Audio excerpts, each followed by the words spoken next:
Hello, welcome to the Caz and Daz Show, back for 2021. That's right. We had a nice actual Christmas and New Year vacation, and now we're back. What are we going to be talking about today? Three things in particular. Number one, WBBL preview. Have their games been played in that league already?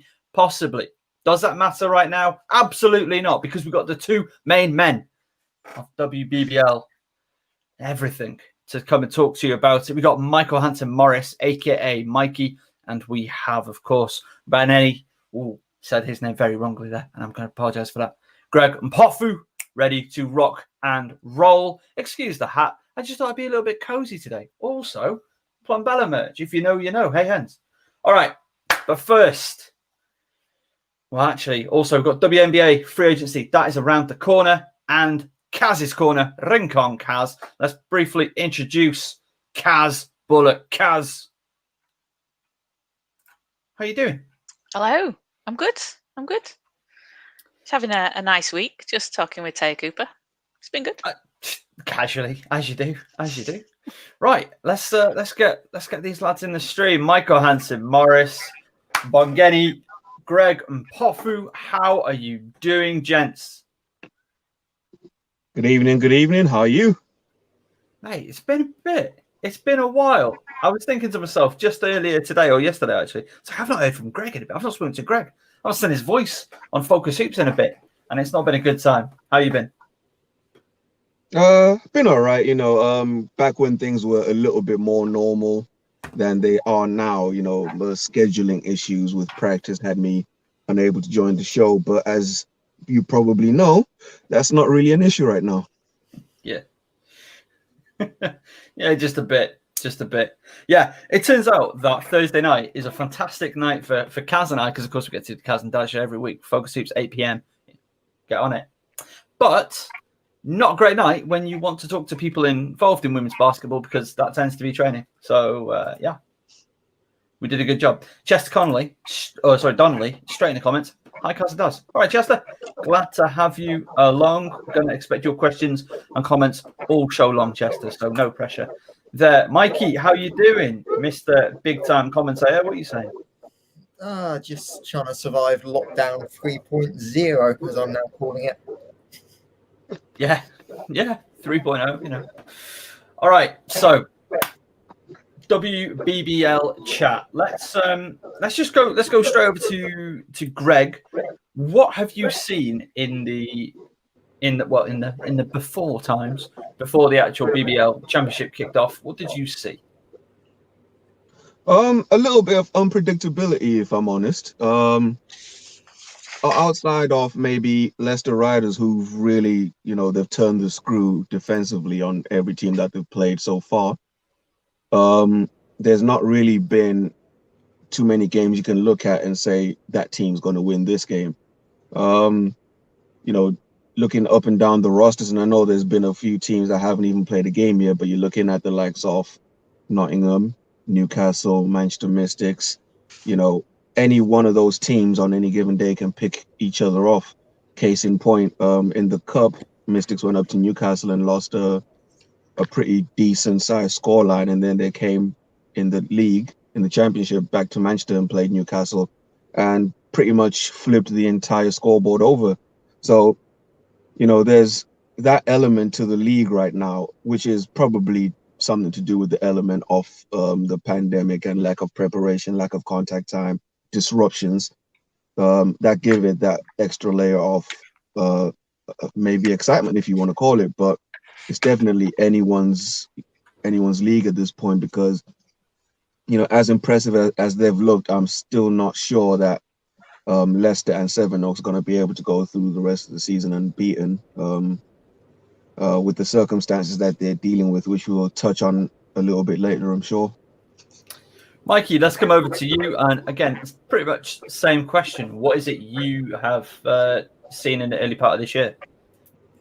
I think that the key thing is that we've seen more of the same in terms of the teams at the top, but really the emergence of Barking London Lions is going to be sort of, I think, the story of a team that might break that power hold that we've had in the past few years between sort of Leicester and Sevenoaks. Obviously, Nottingham always knock on the door, but Barking have really done a big recruitment job in the summer, brought in some big profile names, and so far they've looked pretty good. Obviously, it's early days, but the win just before Christmas against Newcastle was convincing, and they're sort of be interesting to see how they build on that. See, ordinarily we set you up and you just keep on rolling through. I was expecting a lot more Mikey there. So Caz, let's come over to you. What have you seen? What have you enjoyed from the early going this year? I think it's been, like Greg said, it's a little bit early to maybe pick on some of the teams that have been doing really well and saying that they might not go unbeaten. I think it's been a bit of a kind of up and down so far. Like Newcastle, I think, looked like quite a strong team, but then obviously they picked up quite a few injuries. So maybe their last few games, they haven't done as well as we've expected. The Mystics, which I and a few other people had quite high hopes for at the start of the season, have taken a few games just to get into that kind of rhythm, just to start playing together well. And I think that just the whole situation that we're in this year is going to throw up a few sort of unexpected situations. You're going to have issues where teams maybe need to postpone, players can't play, injuries and they're out a bit longer than maybe they usually would be. So I think it's going to be an interesting season, and I think it kind of throws open the league to anyone really this season. There we go. So let's just talk about the elephant in the room, the real big news that we've seen, obviously breaking this week. We're in lockdown 3.0, as Mikey rightly says, and two teams have decided to take a pause over that time: Sevenoaks Suns and the Manchester Met Mystics. Manchester Met put out a release today talking about that, and Greg, we're going to hand it over to you. Like, what's the news from Manchester? Well, the COVID situation is not one that you can really navigate with any sort of certainty, to be honest. Even up to this point, we're almost a year into it, and a new strain has emerged that just makes things a little bit more complicated in terms of how transmittable it is. And the reality of the situation up here in Manchester is that, as much as you call it pro basketball, a lot of these ladies have day jobs, and those day jobs take them into healthcare settings where, you're coming into contact with people who may have no symptoms or are displaying symptoms, but as part of your job, you've got to go and deal with those people. And working in that environment, you're in contact with a hell of a lot of people. Now, they can't afford to not work and support themselves and their families. So with that being the case, that's added risk to everyone else that they're going to get into contact with, bringing that into the sports hall, into the gyms, into the weight room, wherever they go. So it's a situation they looked at and said, this isn't really tenable at the moment. We're exposing a hell of a lot of people to something they don't need to be exposed to, not least of all within the group, with at least a couple of players high risk and staff as well. So having sat down and spoke about it, they made the decision that they're just going to pause their involvement in the WBBL for the time being, at least until the end of the upcoming international window, where in the interim they're going to be reviewing their own COVID protocols and liaising with other teams and the league about what other COVID protocols are being done around the place to make sure that everybody's going to be safe to play. It wouldn't really be the most conscionable thing to have someone working in a ward, for instance, or even just in a home visit or something, catching COVID, not having any symptoms, playing a game, and then now you've got a player going and taking that home to 3, 4, 5 other people way on the other side of the country. So on the balance of things, probably the right decision to make for them. I think, I don't know. Actually, I'm not going to speak for everybody else. I personally echo what you've just said. I think if teams aren't happy, aren't comfortable taking the risk, then absolutely they should shut it down, given that, you do have a number of players who are not professional, that do have day jobs and that are going back to their families. It's not the same as with the elite men in the BBL. and it's not the same as it would be in a bubble or a wobble, which obviously is untenable. As much fun as that would be. Any comment from yourselves, Caz or Mikey?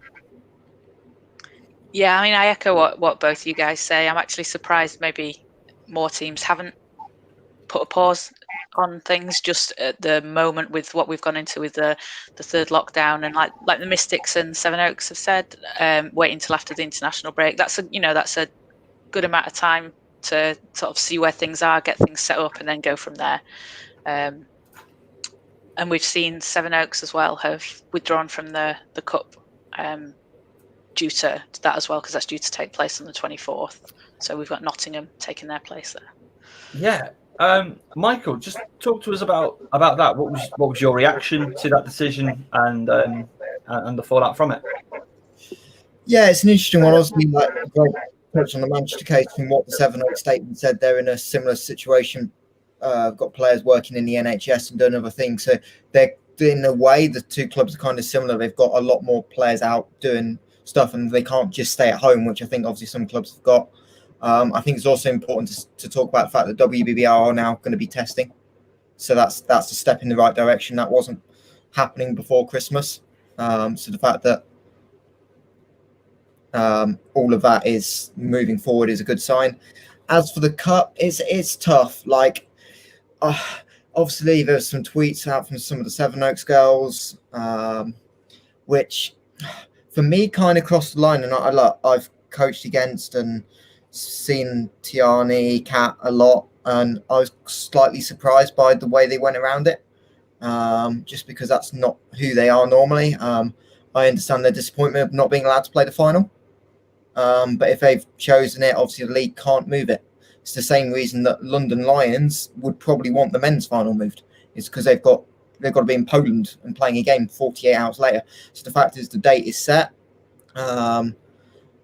And Nottingham have had to fill in, and look, they're not going to turn down the opportunity for final. So it's a big event for the women's BBL. We're back. The league is back on Sky, being the final. So we'll have the whole broadcast team there. I know the BBL Buzz crew have been at both Leicester yesterday and at Nottingham today filming preview stuff for the final. And I imagine if there was a COVID case with Leicester, for example, hopefully not, but if there was, then I assume that Cardiff would take Leicester's place. Just the way the draw worked out with how everything folded, that it was why Nottingham stepped in ahead of Cardiff was Sevenoaks were the ones that beat Nottingham. So if there was an issue with Leicester, instead of Sevenoaks, it would have been Cardiff taking their place. And look, it makes for an interesting final. Obviously, they've played each other twice already, and there's a little bit of rivalry between the two. It's probably not time to talk about that with the final not being for another week, but that it makes a really interesting final. But it's sad it's not Sevenoaks Leicester. But I still think we're going to be set for a great final next week. So that sounds like a preview show in the offing then with Michael Hansen Morris next Thursday. Make sure that you join us 8 p.m. all the usual places. Greg, have you got any additional thoughts on the final situation for next week in the context of what we've just been discussing? Mikey covered quite a good deal of it there. I mean, it is what it is as far as Sevenoaks' situation is concerned. You know, if you're the WBBL, there's no way that you cannot have a game go ahead. So the next best thing is to get the beaten semi-finalist. You know, the semi-final itself was certainly a contest. So it's not as if there's a wholly undeserving team that's going to be showing up in the final, possibly winning it. You know, like conversation we had earlier by text with Mikey is, you know, it's going to be a tough thing to do to beat a team 3 times in the same season, as Leicester are going to have to do with Nottingham. So, you know, we'll see how each team approaches that situation and who comes out on top. But overall, it's just something that the league had to do. There was no way around it. I've been thinking about this in the context of the men's final as well. This would have been such a great, fun opportunity for a Final Four type setting for the finals. What do we think about that? Caz, what do you reckon? Should this have been at the time for a Final Four? Yes, it would be a really good opportunity to do so. Obviously, it's probably a little bit tricky to rearrange, to get those things in place if it's not planned, but it would have been, and that's something that would be really fun to see. I know maybe, logistically it's going to be tricky, but it would. And I think, British basketball needs something like that as well, because it hooks people in for the weekend. Yeah, absolutely. I'd love to see Final Fours come back for trophy or cup, but definitely not for the playoffs of either the men's or the women's. That should be decided in a best of 5. That's right. I said 5. But that's down the journey. That's down the journey.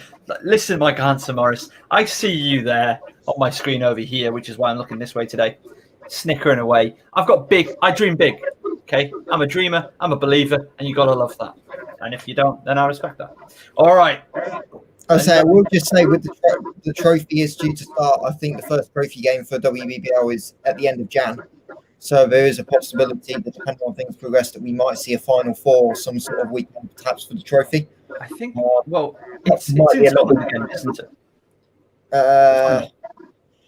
Yeah, but obviously the cup finals moved from an arena to from a big arena in Birmingham to Leicester because of no fans. I think it might just depend on how the whole thing vacates, because obviously they won't be able to use the big. It's doubtful they'll be able to use the big arena at the Emirates anyway. So the question is, do they go a small one or do they go for perhaps a more central venue? We'll kind of see. But I don't think there's a possibility, depending on how the season progresses, that the trophy does perhaps go to some sort of bubble or Final Four weekend to try and get things in, just because I expect we'll have multiple games to fit in a time window later in the year. Okay. All right. Shall we dive into the main event, the main course of why we're here? Put your phone on silent, Michael. It's the FocusHoops WBBL 2020-21 preview, powered by Notch, the mark of achievement. Let me just get that out of the way. In fact, you can't even see it right now. But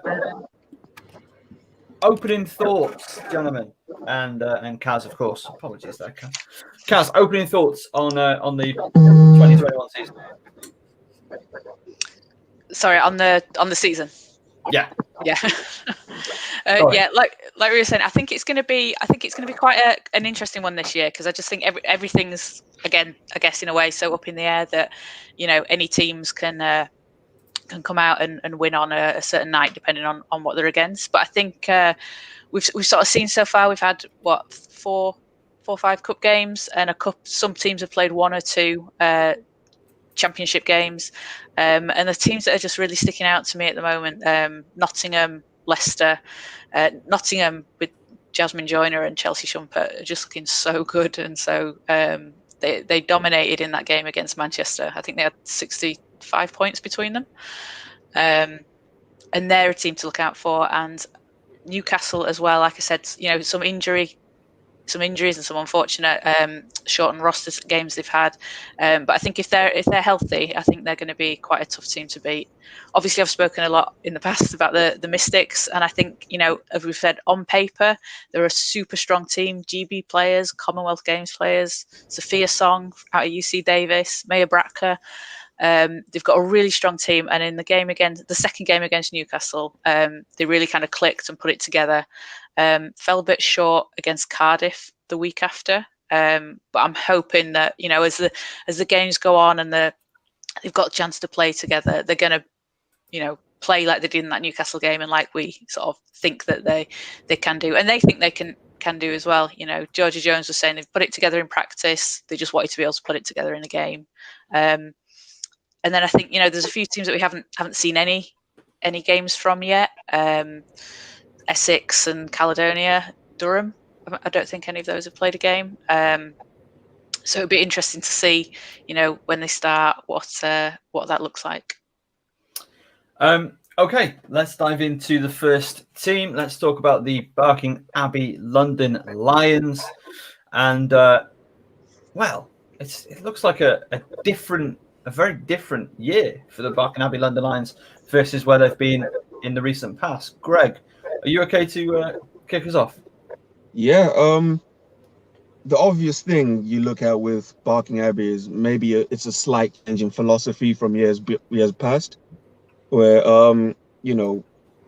it was mostly youngsters in the Barking Abbey Academy pathway, going back to the likes of a Savannah Wilkinson, for example. Even at those ages, she was a standout player. But now they've gone for a little bit more experience, and that has seen them bring in the likes of Kennedy Leonard. For those of you who know who she is, she's knocking on the door of the main GB women's squad at the point guard position. Record breaker at Colorado University. Over her 4 years, breaking assist records in the conference.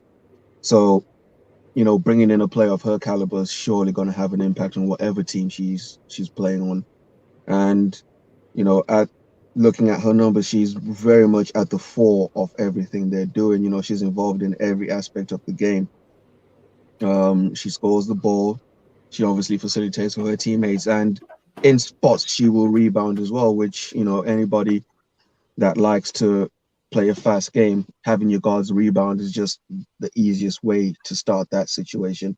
And also like not to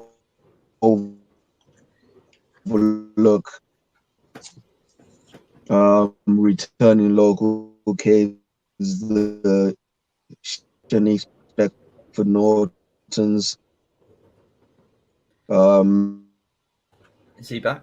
Making Age Robbins back in playing in play. I'm going to have to drop Greg there, unfortunately. He's having a couple of technical connection issues. That's unfortunate. Apologies there, Greg and everybody else. Like you were starting to say that, Mikey, local kids, local talent still available to the Barking Abbey London Lions and still expected to play this season. Yeah, it's as much as local talent, it's more players coming back as well.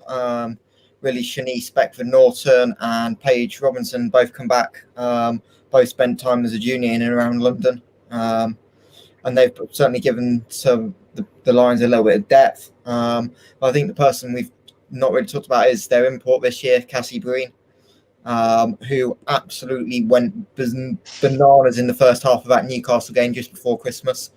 I think she had 26 points in the first half.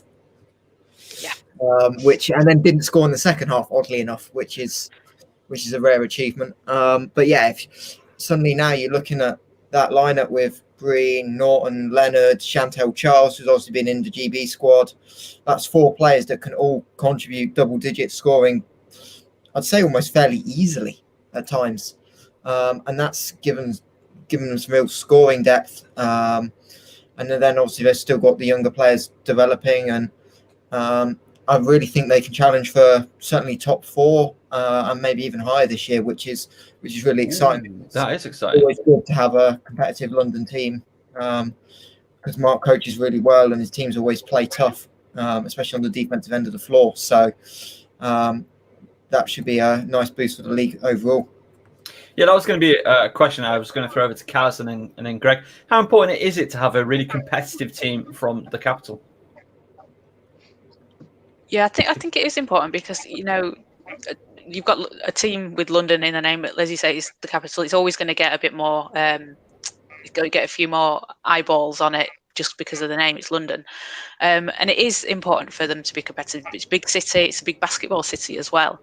And you want to put, a good product out there, and a good product, an example for the league to show what these teams can do. It's a better thing for the league when you've got 11 or 12 competitive teams. You don't really want, the gap that you sometimes see where you've maybe got 1 or 2 teams at the bottom. They're not really picking up wins.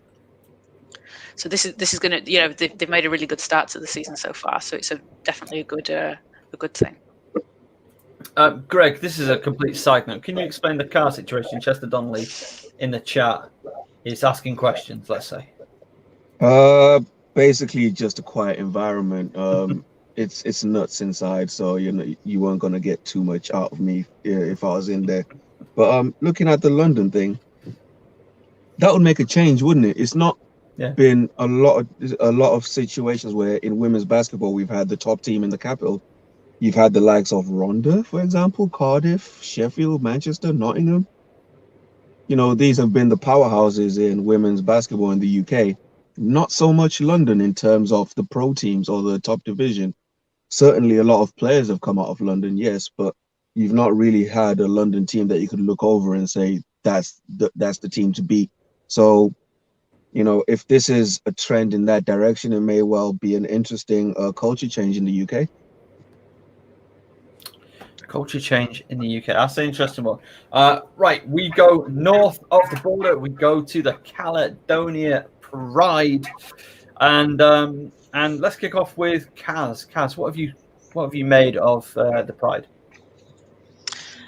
So we've not seen anything from them this season yet, have we? They've not played any games, but I was struggling to find too much information out there actually about them, but they look like they've put together quite a strong team. And their first game, I think they're playing this weekend against Leicester. So that'll be interesting to see how they go there. Yeah, pretty tough opening slate for them. They've got Leicester, Essex, Nottingham, Newcastle, and then Leicester on the road. Those are their first 5 league fixtures, at least. Mikey Caledonia. So obviously they've lost a couple of big names over the summer. Obviously Hannah Robs, we'll talk about in a minute, but it's obviously headed down south to Leicester. They've Hansi Marshall retired, and then the big from last year, Stana Furaki, who was great for them last year. She's actually ended up in the German top league at Halle, playing with Ailey Simpson. Hey. She's out there dominating in the top league Germany, which just shows what talent she is. She's averaging 17 and 10 out there. So they have lost a lot because that team averaged Caledonia just over 56 points a game last year, and Hannah Robb and Furaki combined for 27 of those a game. So they've lost nearly half their scoring. But they do have that young returning core, so Sian Phillips, Polly Story, and then some younger ones as well. And then obviously Ella Doherty, who we need to give a shout out to because a couple of days ago it got announced she's signed to the University of Toledo for her college career. So the same school that Jayan, Bravo, Harriet and Janice have come out of. So mid-major D1, and I think that'll be a really nice fit for her. I'll be really interested to see if she can take that next step up, because you have seen that progression with Ella sort of transform more into a point guard now, which she wasn't really a year and a half, 2 years ago. But we did see several times in like top plays of the week and stuff that Ella was on there, spreading the ball around and making some really nice finishes. So hopefully she develops. And they've brought in a couple of European guards to help the backcourt out with some scoring. So I think they'll have some nice balance. It will just be can they get some consistent scoring to kind of boost them up and challenge for a playoff spot later in the year. Caz, how big is it that we've got players coming from Caledonia Pride in the BBL to the top tier of German basketball, playing alongside some of our best GB talent? How big is that for the league? It's great, isn't it? It's a great advert for it, and it shows the quality and the amount of talent that we have as well. It gives younger players something to aspire to. They can see players that have done that. They know that's something within their reach. And yeah, I think it's just a great thing for the women's game in this country. Yeah. And yeah. Now, I hate to be that guy, and I don't like to talk about it too much, but in terms of game day, Caledonia, where do we rank game day experience for Caledonia? Because I'm yet to go. I'm going to hold my hands up to that, but I hear amazing things, and when the fans return, is this going to be one of those where it's like, get down Caledonia? I can't really answer that, honestly, because I've not been myself, but the reasons I can imagine that it would be a great atmosphere is because almost unique to Caledonia of all the teams in the WBBL, they're representing a whole country, and my favorite thing about Caledonia is their commitment to doing that. They pack the roster full of young Scottish players, the Pollyanna Stories, the Hannah Robbs, who's just gone to Leicester, as Mikey mentioned, the Ella Before that, Robin Lewis was captain. Yeah, correct. They're not shy about it. They're not afraid of maybe dropping 1 or 2 results as a consequence of that. They're fully committed to doing that. The give back of that is that the fans are committed to them. Mm. So You know, they've got a built-in fan base there. You know, anybody who's ever watched any Scottish sport, you know how it gets in that situation. So it's definitely one that I'd love to take in the near future. And I really hope that Caledonia, they hit that little sweet spot where they kick on and really become a force in the league. FocusHoops road trip coming up one of these days. Mikey, Mikey, best game day in the league? Yes, not even close. Not even close. Have you got any more on Caledonia, Mikey? I was going to say just a couple of names to look out for. They've added 3 new Scottish players, 2 Scottish internationals with a decent resume, but one that will be interesting to see, Elise Tweedy, who's listed at 6'4". Oof.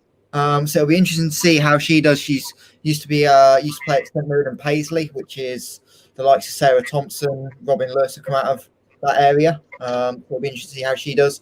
But the standout in terms of imports, well, I say imports, I'll turn to the Europeans, but Maud Ranger, NIAA Westmount College, they were the #1 seed going into the tournament last year. Obviously, the tournament didn't happen due to COVID, but she to be averaging a double-double, 11.7 points, 10 rebounds a game for a 5'7" guard.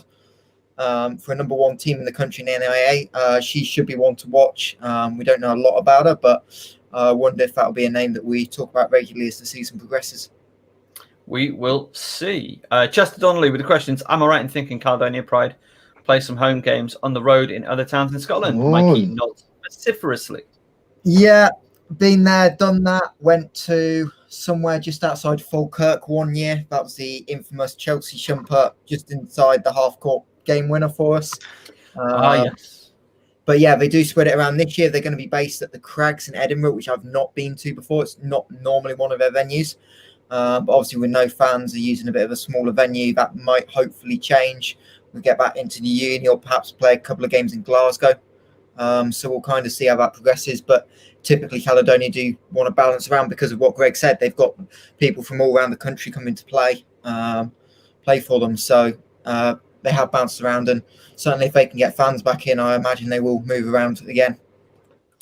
We move to, and I'm glad Greg's here for this one, the Pride of Wales, Cardiff Met Archers, with a friend of FocusHoops, Robin Lewis, there, and Christina Bijika, we love that, and international teammate of Melly Greta,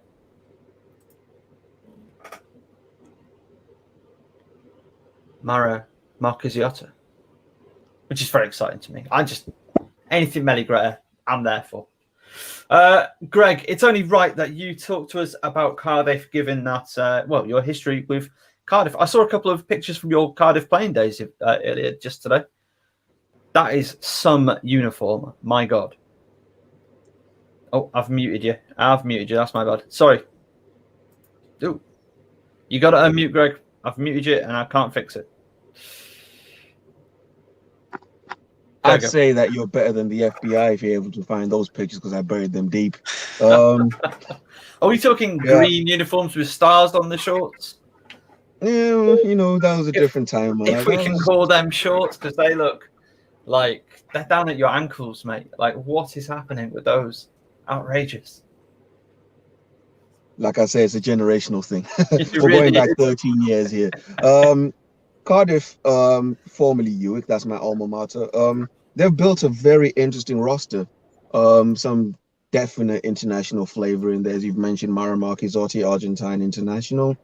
But they've also got on their roster Shannon Hatch, who is a very interesting inside-outside player with size.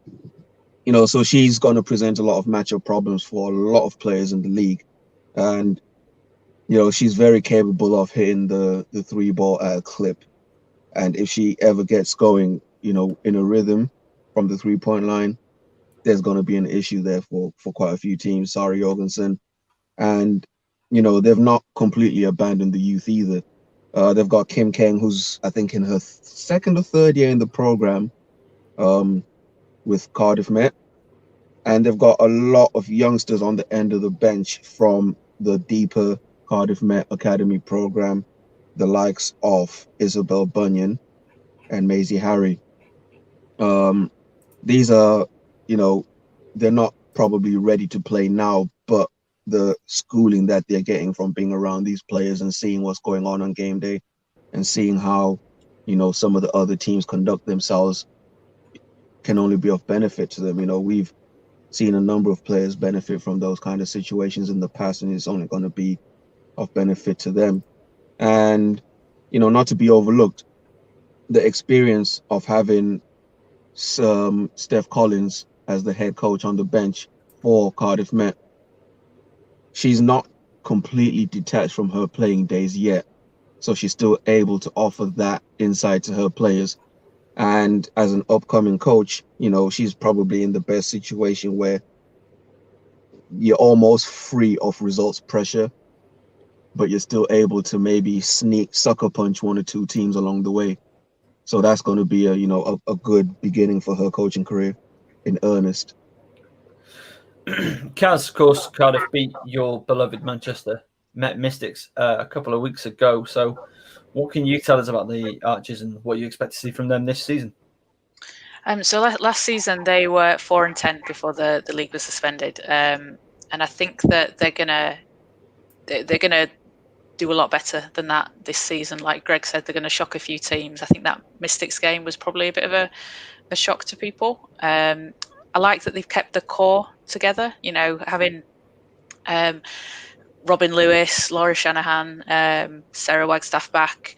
They've not made too many changes, and I think there's always something to be said for familiarity, and when people have you're not making too many adjustments. Shannon Hatch, really excited to see some more of, and like Greg says, having Steph Collins there, player coach, that's going to be a huge benefit to them, and I think they'll be, like he says, they'll be surprising a few teams this season. Mikey, any Cardiff thoughts from your good self? I think obviously the issue they've had early in the year, obviously really aside from the Mystics win, was scoring. And I think obviously we've mentioned her already, but Christina Bajika has been out.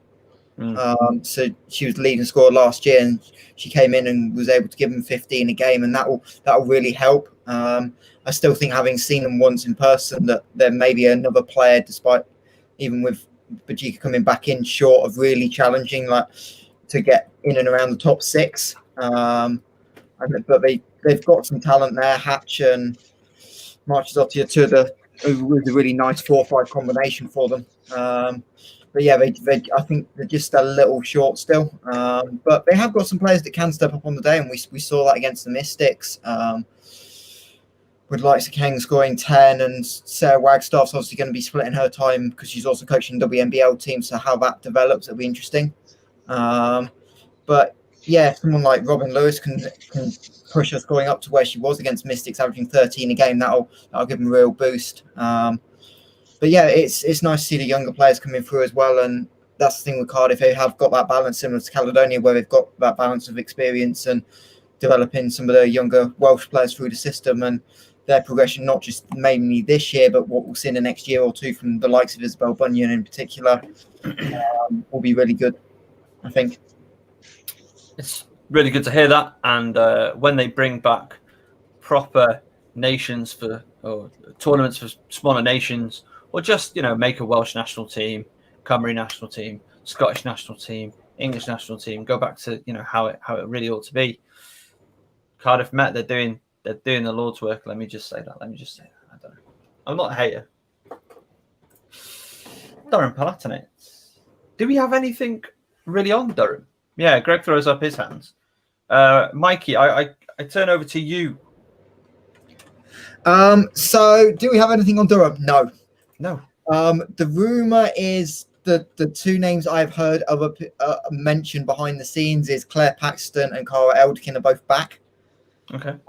I would expect Katie Bennett and Ellie Hutchinson, the former Seven Oaks juniors that they started their undergrads last year, will still be there. Obviously, Katie Bennett missed the season with injury. Outside of that, we know they've lost Nicolette to Manchester. Dee Hayward is not playing this year, and nor is Molly Campbell. Molly's now in Australia, just about to work the Australian Open with her new job. So we know they've lost a fair bit of British talent, but what their roster looks like is a secret that we will find out whenever they play a game. I don't think there's anything more to add there. Hopefully, we get to see them on the floor at some point this year, and hopefully they're able to put out a team that is competitive. Shall we move on? Yeah. Caz nuts. Essex Rebels. Essex Rebels. Interesting times. Let's go to Mikey again. Mikey, Essex. Why do I wonder coming to me? So Essex, sort of a little mix of returning players and new faces. So the issue is that the faces they've lost was the top end of the roster. So right now, potentially they've lost 81.5% of their minutes from last year. They're not on the roster anymore. So there's a lot of gaps to fill in terms of that. So really the main pieces coming back is the German player Andrea Kohlhaas, who averaged about eight points a game last year, but really had some bright spots. I think there's a couple of games where she was bordering on the All-Star 5 team. But they've gone for a very European approach with their new players. So they've brought in a player from Spain, a player from Italy, and a player from Sweden. They've really added some height with those additions. So Cara Salza from Seattle, I think she's listed at 6'1". And Lucrece Costa, who's from UMBC, which is the school Dan Aiken and RJ Aitul-Roca, both that on the men's side. She's also a big, and they've brought in Angela Waith back, who you might remember from the season before last. She was there American 2 years ago with Jessie Ward, and she came in and put up really big numbers in the league. I don't have them to hand, but I've got a feeling it was around 15, 16 a game and 10 rebounds. She's one of the leading rebounders in the whole league. So they've really upgraded the front court, which I think is a big boost for them. So I think they'll be okay, but again, it's a little bit of an unknown just because when you lose 81% of your minutes, it's a bit of a rebuilding job. And if they haven't had a pre-season, which I'm guessing will have been a struggle with the situation they're in with losing the venue till Christmas, I think the first few weeks might be a bit of a sharp learning curve for some of the new faces. Waith was averaging 48%. And how many points? Why would points not just be there? Nope, I don't got it. Oh no, here we go. 19.83 points per game. Apologies, sir. There we go. Greg, any Essex chat from your good self? You're muted, big fella. He enjoys talking to himself, doesn't he? Well, it's the only way to get a good conversation around here. So he says. Am I back? You're back.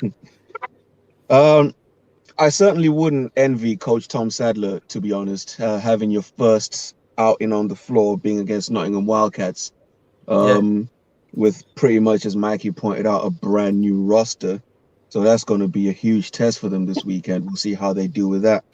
But, you know, this is truly a university-based program, you know, and everything that comes with that is what you have to expect. There's going to be lots of turnover in terms of personnel. Some people have returned, like you said. Kohlhaas is back. D'Angelique Waite is back from a few years ago. Charlene Tom, if I'm not mistaken, has been there throughout. So she offers a little bit of continuity to the program. Olivia Partridge, Grace Sinnott, is back with the team after having left for a short bit. Played in the WNBL, I believe it was, with Ipswich. Yeah. So, you know, it's not a completely strange roster, but, you know, you're asking a lot of people to do things that you've not asked them to do before. So that's definitely going to change the dynamic for them. But, you know, as far as a baptism of fire goes, here comes one for them. Caz, before we head into a quick break, anything from your good self on the Rebels? I'm just looking forward to watching them play, see what they can do against Nottingham tomorrow, Saturday. Quick plug then. I will be on comms on Saturday, so 3 p.m. Nottingham Wildcats YouTube. It'll be me with the commentary for that game. Yes. Get in there. Can I make a confession, by the way? Yeah. I only ever listen to comms when you guys remind me to, because I watch games on mute. Fair. So if you hadn't said that then, Mikey, I think I was going to be watching the game on mute. There you go. And you'd have been in a group chat being like, God, Mikey's a bit quiet, isn't he? He's getting lit by now. Well, there you go. So make sure. What's that going to be on, Mikey? So that the whole world. Not anymore. Catch YouTube page. Fantastic. You know what to do. But before that, we need to take a break. We need to hear from our sponsors, Notch, and gives us a chance to refill any glasses that we have to hand. Word from our sponsors, Notch, the mark of achievement, and we are very glad to have them on board with FocusHoops this year. They make fantastic bracelets that look super stylish and really help you celebrate your sporting achievement. They've just launched a basketball collection, and we're really excited to be on board with them. Let's imagine that you're a player. Let's say that you're Courtney Vandersloot. You got 18 assists in a single ball game, and you want a notch and a bracelet to commemorate that fact. Well, you can do just that. Customize it to your team colors, put the year that you achieved it, and get it the exact size that you need. There are a number of the colors available. Or maybe you're a coach. Maybe you're the coach of a basketball team. Let's just say that you're the London Tyrannosaurus Rex. Your team wears red. You had the league's most valuable player, the MVP, and you want to celebrate that. You want to award them with a great looking notch bracelet. Well, you can do just that. And you can get it saying MVP on the notch itself. That's the charm. You can get the colour you want. Gold is one that I'd go for if we're commemorating the best player in the league. We could even get the team logo, if it's the Tyrannosaurus Rex, let's say, on there. And present it in a beautiful presentation case. Huge thanks for Notch for coming aboard FocusHoops. That's right, I've got my Notch. And you thought I wouldn't? Don't be ridiculous. And for the keen-eyed amongst you, I've got 2 new notches. So big thank you to myself. I think I've got myself one. And also, and on it, you can get whatever you want on it. So what have I got here? A special day in the history of Mikey, ARU 80 67 RR 28 4 19 WNBL D1. It was the first ever playoff final that I commentated as the main commentator, and it was a good day for Mr. Michael Hansen Morris over there as well. What was your overriding memory of that day, Mikey? I think the trip back was wildly entertaining. There was some moments on the couple of the MPVs we had, blasting down one of the A roads with "We Are the Champions" blast out on full volume with the windows wide open. One bit over the other. That was quite an ironic one. But no, the whole weekend was great. Obviously, we went up the day before, caught the D2 women's final, and just how locked in we were, and we executed the game plan pretty much to perfection. So the stuff we'd done building up was good, and the players went out and executed really well. So yeah, that was a fun weekend for sure. That was a fun weekend. 6 games, 6 commentaries in a weekend. Oh yes, it was beautiful. The D2 final, of course, won by your favourite team, the Nottingham Trent University. I say this because they must be the team you've played against the most. Surely, goodness. No. Probably Reading. God's into consideration as well. Yeah. With uni games, there's a lot of teams we played multiple times, knowing rosters almost like the back of my hand by the end of it. So, but yeah, I think it was Trent was 5 times last year. So, yeah. All right. Next up on our WBBL 2021 preview, brought to you by Notch. Leicester Riders. Who wants to? Caz. Let's kick off with Caz. Now, opening day of the season, you and I have spoken about this previously on Caz and Dash Show every Thursday, 8 p.m. Like, share, subscribe. You saw them take apart your Manchester Met, especially in that first half. How have they developed, and where do you see them going from here? So the big story over the summer was Holly Winterburn coming over from University of Oregon, coming back to Leicester. And like you say, that first game against Manchester, for me, the thing that stood out, apart from the fact that the first quarter was two teams that hadn't played basketball for a while. It was Leicester's defence. They really stifled Manchester in that game. And that's something that they seem to have been able to do quite consistently in the games that they've played this season. Their last game against Nottingham, they held Jasmine Joyner to a lot lower than, I don't have her stats, but she was a lot lower than she usually does. Scoring wise, rebounding wise, and their inside defense has been really strong. Holly Winterburn, obviously, 24.6 rebounds in that game. Mikey's coming in with the stats. Michael, just come on, Mike. Tell us what you're sharing. Joyner had 12 and 10, which Caz is right, was a low game, but Chelsea Jumper did have 36. Yeah, they stopped inside, not so much outside. But yeah, and they've brought back, Kate Oliver, and I'm not sure if I'm going to pronounce this correctly. Correct me if I'm wrong. Sarah Hinrichsdottir. Yeah, daughter. And that's good. They've got Whitney Allen, and then they've picked up Hannah Robb from Caledonia. Obviously made a GB debut this year. So I think they've got a really strong team. And for what I've seen, I've been very impressed with the way they've played. Obviously going into the cup final next weekend, that's going to be a great game against Nottingham. And I think Leicester, they're going to be up there. They're going to be top 2, top 3. I just want to quickly comment. We have a like on the video, and it really helps us out if you do like it, that you say that you like it. From Ash Harris, one of the greatest to ever play in the league. So just, hi Ash, hope you're doing well, hope you're thriving, and we need to see you lace them up again. I'm just saying. The player, Ash is out balling back in the States. That's true. I've seen some videos, so we've seen some footage that the men disrespecting the 3-point shot and him making them pay. She'll do that.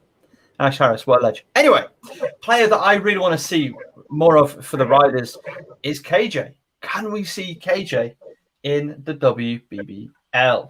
Greg. Leicester are known for giving kids opportunities in the WBBL. But if you want to talk about a player I want to see more of, a player that I want to see take her opportunities a lot more is Christina Gaskin. Looking at some of her deeper numbers, they're absolutely ridiculous. She's scoring 1.3 points per possession. At that clip, I would say you're worth a couple extra shots per game. What I look at is what your effective field goal percentage is. That takes into account the extra value of a 3-pointer, and taking that into account, she's not missed a shot technically. 100% effective field goal percentage. Obviously not sustainable at that rate, but even regression to the mean, you probably be expected to be around 50% or better on a few more shots, and she is by far the most efficient player on the team. So, and I understand, you got the likes of Kate Oliver, Holly Winterburn, Sarah Hinrichsdottir on the team who want their shots. Having someone like Christina Gaskin who can just come in and, rip off a couple really quickly is a bonus to any team. So, there will be a game where you see her just go nutso and have a quick 12 points in 4 minutes, sit down and not be back in the game again. There's those kind of players that do that type of stuff. So that's the thing about Leicester, is that they have this depth and variety about them. The size and the outside game with Kay Oliver, Holly Winterburn also playing a little bit of inside out. She'll post up the smaller guards. We've seen her do that before. Sarah Hinrichsdottir, the same. Ella Clark in much the same sort of mold as Christina Gaskin as well. So you don't really, if you're in that sort of position, know what you're going to have to surrender to Leicester in terms of what you're going to try and stop and what you're going to have to give up to them. So that's the sign of a good team offensively. But as Caz pointed out, the difference has been what they've done on the defensive end. Wherever you go, whatever you do, your defense will travel with you. You might not be shooting the ball very well on a given day, but you can still stop the other team from having their way. So that's what I've been very impressed by Coach Sundberg, what he's done with the team on that end of the floor. My first question is Gaskin to GB. I mean, if her efficiency is that high, is that something that GB could do with? And but let's just go from there. Caz, what do we reckon? Could she be in the conversation? Yeah, definitely in the conversation. And it's great that she is, because there's such a lot of good young talent that could be coming up to this GB squad. And the team that we've had for GB, and obviously we're getting some players maybe towards the end of the career. So in the next few years, hopefully we're going to see players like that coming in. Mikey? I don't know. I mean, it'll be interesting to see if the opportunity arose, if she'd take it, or she is more towards the end of her career. Same time, the thing with Ella Clark, like they kind of play a similar position. I could probably more see Ella playing, but obviously the issue with Ella is the dual sport, and that is the one question I've got with this Riders team. When if the Netball Super League season starts, not mind they're already in pre-season games and stuff, what Ella's schedule looks like. Does she miss? Presumably, I think her main contract is with Lightning and the netball program. So if there's 2 games on the same day, she would go to netball rather than with the Riders. And that kind of drops the Riders' depth fairly significantly. They kind of really got the 8 senior players on the team. So suddenly if they go to 7 and they're 1 injury away at 6, and then that's kind of where my issue with Leicester may be, that if Ella does have to split time and the games fall on the wrong day, let's say they've got Sevenoaks or a team like that, that's a game that you want Ella there for, where perhaps if you're playing a weaker team, you can maybe get away with not having her there. And it just depends on how that schedule falls when the netball fixtures get finalised. Because, but Leicester don't have that dynamic scoring right now. It is all that damages we are seeing is all on the defensive end. Greg, same question to you. Gaskin, GB, possible? It's got a lot more to do than just her, because you look at her position, what GB have. There's a lot of traffic in the way, so she could be someone that can contribute, in the larger camp squad for sure. Providing the sort of competition they need to get into their preparation, but you're asking to dislodge some serious heavyweights in that position to get her into the squad. Okay, and well, we're going to talk MVP at the end of the season, but Winterburn, what's the chances? At the end of the season, I meant end of the show. But yeah, Winterburn, what are the chances, Greg? A player like Holly, she always has a shot at that kind of accolade, but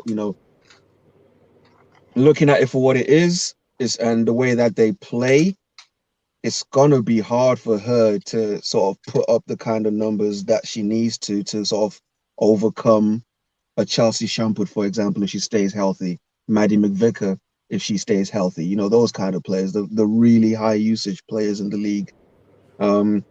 And I suppose she can overcome that with efficiency, which she's not doing a very bad job with that at the minute. She is quite efficient. But, when it comes down to it, the sort of numbers that are going to be put up by the higher usage players around the league may just be a little bit too much for her to overcome. Okay. Any more on Riders? Or shall we? Oh, Mikey. I mean, if Holly averages, I'm just looking at her numbers for the season so far, she's averaging 14, 9, and 6. So if she keeps putting those types of numbers up and Leicester win the league, then she's going to be in the conversation for sure. I think, ironically, if in that case, there might be a bit of competition between her and Kate Oliver. Because I imagine typically the ball will probably graduate more towards Kate in some big spots, just with experience. But again, we need to look at Holly not just as a 1-year thing. Holly's going to be in the league for 2-3 years to come. So even if it's not this year, I think he'll be one that, if he continues to grow and develop, that down the line will certainly be in the conversation if it isn't this year. Just one more question on Holly Winterburn, and the reason I ask it is because just one of the most exciting talents to come through in recent years. I think that's completely fair to say. Tell me if I'm wrong. Where's her ceiling? You know what? it's a bit of an odd question because sometimes your ceiling is dictated by where you are. You know what I mean?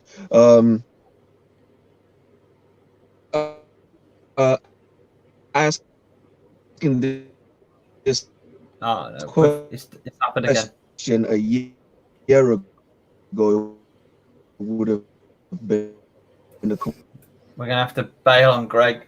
I think I've got an idea what he was going to say, but we've had to bail on him just briefly. He'll be back, him and his car. Mikey, same question to you.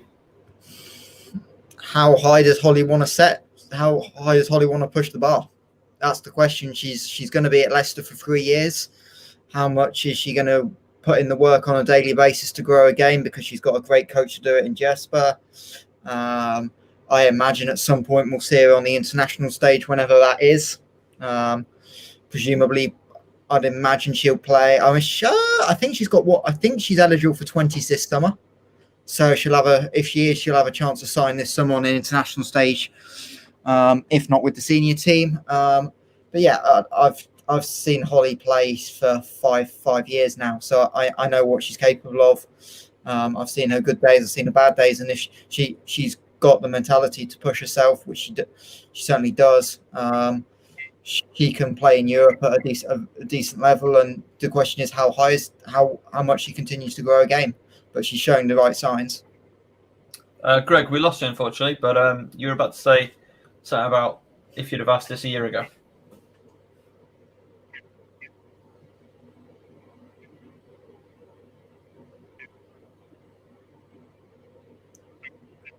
Greg?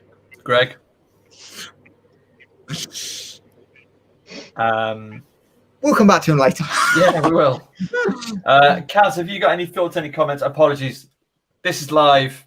The internet is what it is. Manchester, it's currently snowing, so. I mean, I think we've spoken before about how good it'd be to see Holly on the GB team. And, you know, like Mikey says, she's got the potential to go as far as she kind of wants to, really. You know, it'd be interesting as well to see whether after the 3 years at Leicester, maybe does she go to Europe? Is that something that, you know, she might do, or does she stay in the UK to play? But she's a great talent, and it's really exciting to watch her and to have some of that caliber as well, you know, playing in the WBBL week in, week out, in theory. It's great. And yeah, hopefully we see her in the GB squad soon. And of course, scored against Team USA in that famous win, led by Satu Sabali. Is Greg back? I don't know. Oh, he's back. Greg. Don't you remember the question, even though we've just been answering I do. My thing is, you know, obviously we want players to go as far as their talent can take them, but we have to also be aware of the fact that with the Oregon situation, there was something, or the US situation in general, there was something there that just maybe wasn't quite right, that she didn't like, that brought her back here. You know, so there's always that factor to look into as well. But, you know, at this point, 4 or 5 years into the line, the sky's the limit for her. We're certainly hoping for the best. I mean, I want to see her in the league. I'm just going to put that into the universe right now. I want to see her in the league. That's it. When you say the league, you mean EuroLeague women, right? I mean, that's one league. I mean, technically that is the league, isn't it? Because that's where the money gets made. That's for me. Okay, I get the WNBA thing, but for me, EuroLeague women is the pinnacle. Yeah, no, and you are right. You are right. Though that said, get on the Dallas Wings. Manchester Met Mystics. There's no bias in this thing today. We've only got the commentator of the Manchester Met Mystics in the top right-hand corner, so it's only right that we go to Caz Bullock, the voice of Manchester. Mikey, basketball. Anything? Cruel person. So yeah, this Manchester squad, what as are you we've said, talking about, mate? on paper, they're a really strong team. They've had a few. I think I'll defer to Caz and let her have first bite at this one. The delay is back. Off you go, Caz. This is what it's like being on the other side of it. I remember this from last summer. It's okay. Yeah, so they put together a really strong squad. They picked up Helen Naylor from Sheffield Hatters, who obviously aren't in the league this season. Sophia Song from the UC Davis, who I'm really high on. I think she's, what we've seen, she's great. They've got Hannah Shaw, who's playing this season again, GB team. Georgia Jones is back. Dominique Allen's back. Maya Bracker, the WNBL Division 2 League MVP from last season. North MVP. Rianne Bailey, and they've got Ebony Horton and Nicolette Fonglu Key. So they've got a lot of GB players, a lot of players that have played together on that Commonwealth Games squad, and they just need to click. And when they do, they're going to be quite a dangerous team. We saw in the game they played against Newcastle where they won by, I want to say 20. We'll say 20. Michael will correct us in a second. They put everything together. They put everything together and they're playing like they kind of expected to there. I think something that maybe they're only going to struggle with is just the rebounding inside when Dom's been out and Hannah hasn't played as much. They've been lacking that kind of inside presence. So long as everyone stays healthy, which we know, fingers crossed they will, they'll be in the top four. So the reason I'm smiling is because all of a sudden it's gone from, Rob, Oliver, Winterburn to Hannah to Dom. All right, Greg, a bit of balance. From who? It's I don't know if I'm kind of showing you how the sausage is made here, but a little bit of insight into Manchester Mystics. Where are we now? January? Yeah. There hasn't been a single practice where you've had everybody healthy and available for them. And I don't know that they'll thank me for saying that because, they're a very competitive bunch. They certainly wouldn't want to make any excuses for themselves, but that's the reality. Being able to get reps on the floor is a key thing. And funny enough, just as a bit of insight, the time that they had the most people available in practice, guess which game followed that? Was it Newcastle by any chance? Yeah. Yep. Yeah. The Newcastle Eagles game. So, just to show that, having bodies ready and available to compete during the week in practice is key. Watching them in practice, Sophia Song is unguardable in practice. Ebony Horton is just having fun out there when she practices. Georgia the same, Nicolette the same. And, it's just a case of getting some kind of consistency for them in between the games. And that's where it's kind of lacking at the minute. But, as time goes by, they'll probably be able to settle down a little bit, get people's work situations a little bit more settled. And, get the people in who they've still not seen yet that are on the roster, but are very keen to get involved, but for one reason or the other, just haven't been. Mikey, thanks, sir. Mikey?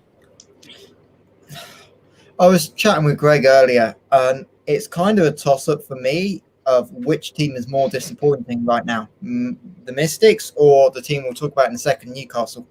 They just haven't performed to the level we would expect from the roster. They're not a top 4 team. There's no way about it. Any eye test outside of maybe the fourth quarter against Newcastle, which they won 23-7. The rest of the time, they haven't looked close to a top 4 team. And that's just the reality of it. You can't be a top 4 team ultimately right now and lose to Cardiff without their top scorer. You just can't do that in this league.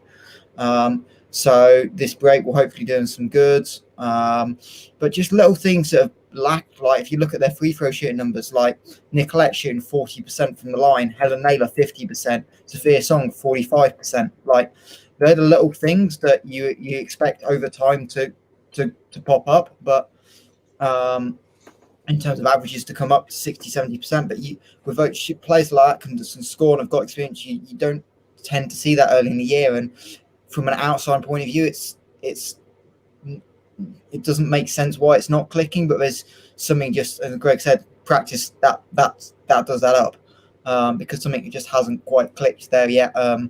But they do have the potential roster to do it. But yeah, the fact we haven't seen it after really 2 months is a concern.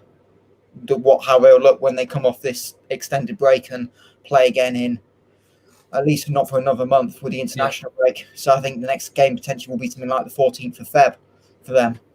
And then they are an older team, and they are probably going to have to play a lot more back-to-backs. And I mean, the whole league will, but I wonder if that will at some point be an issue for Mystics if games start to catch up to them.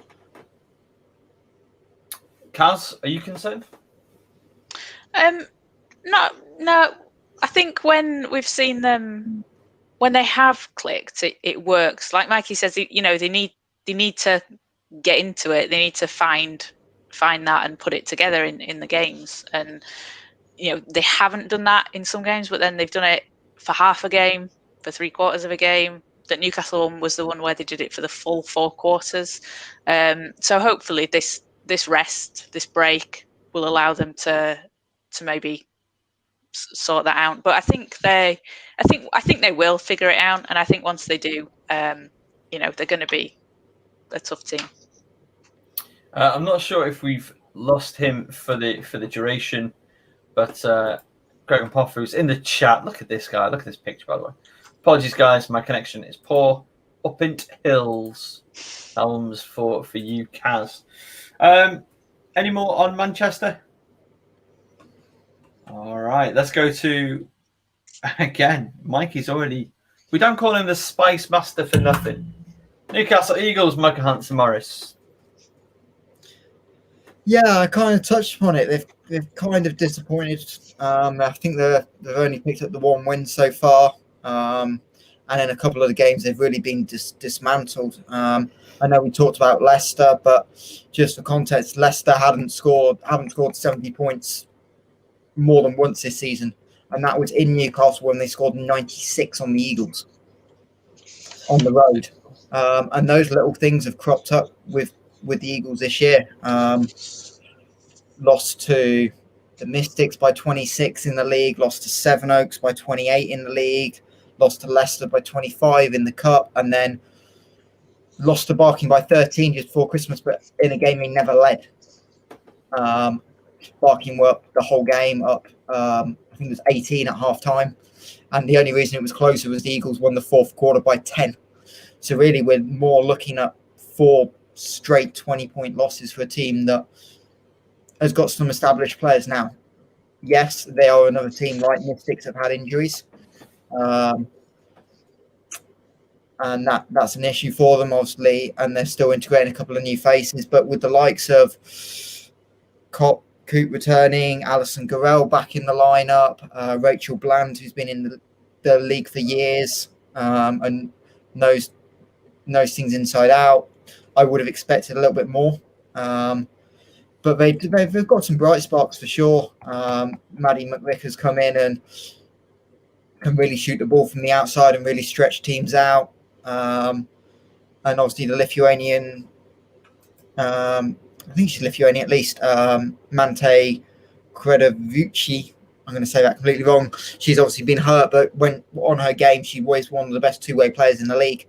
And hopefully she can get back fit. But certainly as we head back into this January window, I hope to see an improvement from Eagles because it's not been great so far. And what are they, 0-3 in the league, and then welcoming Riders on as their next game. It's not a great place to start. Potentially being 0-4 is a bit of a hole to dig yourselves out of.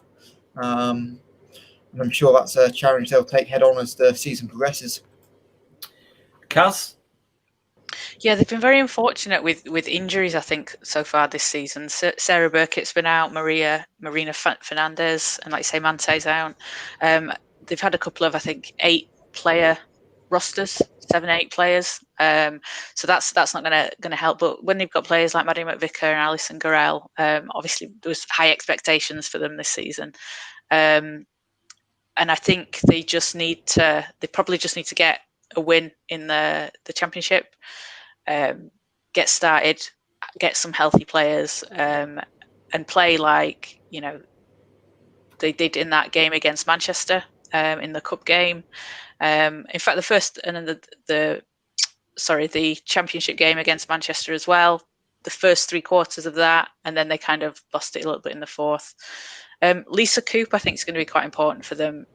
Obviously, 6'6", playing in the centre, so she's just a rebound machine, and she's going to score there. But I think a lot of teams have been able to counteract her a little bit by focusing so much on her and forcing other players to make up for that. So they just need to be able to adapt to that as well. Now, the Fernandez injury, I'm just double checking the severity of that. Was that a season ender? Yeah. So that just sucks. That just sucks. There's nothing else that can be said there. Can we see Newcastle turn it around? Like you said, Mikey, if they do go down 0-4, that is a big hole to get out of. But can they turn it around? What do they need to really kick on in this season? I wonder, obviously, Georgia Smith's now in, so I wonder if that kind of replaces Fernandez to some extent. But if not, you'd probably say they're probably a body short. But again, it's turning it around as to what they kind of, what are they, 6th best team maybe in the league? They're kind of that mid-pack. On paper, I think if everything clicked on the right day, they could beat a top team in a one-off game in a playoff semi-final, for example. But I just feel like they're maybe one short. But we'll see. I mean, it's early days. Obviously, we've not seen 4 teams play yet, so we don't quite know where they'll stack up. But certainly against that upper echelon of team, they've not produced enough so far to say they can really contend for a top 4 spot. Let's move on from one commentator's team to another. It is, of course, the Nottingham Wildcats, commentated expertly this season by none other than FocusHoops' own Mike Hanson-Morris.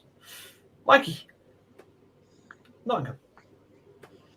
Yeah, obviously it's a similar roster to last year. They've got a lot of returning players. And again, they've got a nice mix of academy and youth talent in the roster, as well as the experience. Obviously, everything really so far has come through Chelsea Shumpert and Jasmine Joyner, obviously back for 3rd years. Chelsea 21 points, 6 rebounds, 5 assists a game. Yaz 19.7 and 12.8, probably 2 blocks as well. 2.5 blocks a game. And yeah, those two obviously are dominant during the league. The question I've kind of had with Wildcats on paper is who else can consistently shoot the ball from 3? Now, Siobhan Fry is due back some point soon from an injury, and she will help. But really, Tia Freeman, Simone Costa are both streaky 3-point shooters. On their day, they can make them, but right now they're down at about 20% each from the year. And if Wildcats are really heavily relying on Chelsea for the 3, it does allow teams to collapse in on Joyner, on Praise, who's their under-17 German international, who's really promising. Moa Lundqvist, who was great when I was up there just before Christmas against Cardiff. And yeah, Wildcats almost maybe are too big for their own good, in a sense that they can't stretch the floor enough, and that might cause them some problems, as Leicester have kind of shown up. The 2 Leicester games have really struggled to score the ball on both occasions. And if it wasn't for Chelsea going 8 of 11 from 3, that second game would have been perhaps a little bit more one-sided, but they scored 48 and 64 in their 2 games against Leicester so far. So averaging 56 a game isn't really going to do it. So hopefully Siobhan will help with that. And then it's just relying on some of the younger players to emerge and stake a more prominent role for minutes in the team. Cazzy B. Yeah, I echo what Mikey said, really. They've got Chelsea Shumpert and Jasmine Joyner, obviously dominant as a duo there. And when they're on, they're winning, but they do need something extra as well. Like Mikey says, you need someone else other than Chelsea Shumpert from outside the three. I don't think Tia Freeman's debuted yet this year, has she? I think she's been out. She played the cup semi-final against Sevenoaks, which was a one-possession game. Right. And then she had some back issues, I believe it was. So, she did miss a couple of games towards the end. Okay, cool. Yeah, so when she's back, hopefully that'll give them a bit more of a backup there as well. Simona Costa, I enjoyed watching her when they came to Manchester. She was obviously team of the week in week one, and they've got some good pieces, which is why I think the Leicester Nottingham final we're going to get to see next week is going to be a good one. All right, let's rock and roll on to the Oakland Wolves with their new uniforms. Oh, that's a video. That's a video that you and I are going to do, Caz. We're going to rank all of the team uniforms in the WBBL. Because that's the kind of thing that me and Caz legitimately do in our spare time after the show. Oakland Wolves, Caz. So they've got a few returning players. Lizzie Harrison, Lauren Milligan, and they've got Katie Fulop and is it Doroka Boros? I hope I've got that right. From Hungary. They're coming back. They've also got Amari Carter, who's a new player this year from Arizona, playing point guard, and a couple of international juniors, Greta Rupras from Estonia, and Marissa Quick from Cardiff. So they've put together like a pretty strong team. We've not seen them this year yet. Am I wrong? Actually, am I wrong there? No, we've not seen them. No, I didn't think I'd seen them. We've not got. They're not on the schedule for this weekend. But I'm, interesting to see what they can do. Last year they did pretty well in the cup, I think. No, sorry, I've got my notes mixed up here. They were 4-8 in the season last year, so they were kind of on a par with Cardiff. I think they'll be looking to, try to do better than that this year. And Mikey, let's head over to Cambridge. Marissa Quick, that is the big name for Oakland's. Certainly, if you remember back WBBL 3-4 years ago, she was dominant for Cardiff. I remember scouting games against her, and she was always a headache. She was one of, if not the most dominant big in the league 4 or 5 years ago when she was at Cardiff, and she's going to completely change the way Oakland's play because they've always been a little bit undersized, but it's allowed them to switch everything, and they're not going to be able to do that with her in the lineup for sure. So that's going to provide Oakland some challenges. And the other big addition for me is Beth Sarson from Essex. She's obviously one that can stretch the floor, shoots the ball well, and is really dynamic. And again, one that on a day can really change your game. Plus the returns they've got the continuity with the likes of Harrison, Milligan, Fulop. It'll be really interesting to see. It's just hopefully can they all stay healthy, because they've obviously seem to have had some of the worst COVID luck in the league prior to Christmas. I think twice they've ended up having to pull out of stuff late with COVID issues, and now they've had games where the teams pulled out. Ironically, they were originally due to be playing Sevenoaks tonight. Tonight? That was or it was either tonight or last night.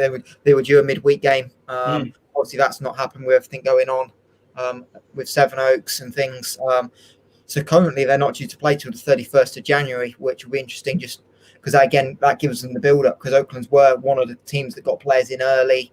They had a couple of pre-season games. I think they had a home-and-home series against Leicester. But that we're now talking was early. 3 months ago. Mid-October we're now talking. So we're now talking 3 months ago. Yeah. So it's turned, so ironically, in and out of isolation, it's turned into the world's longest pre-season for them.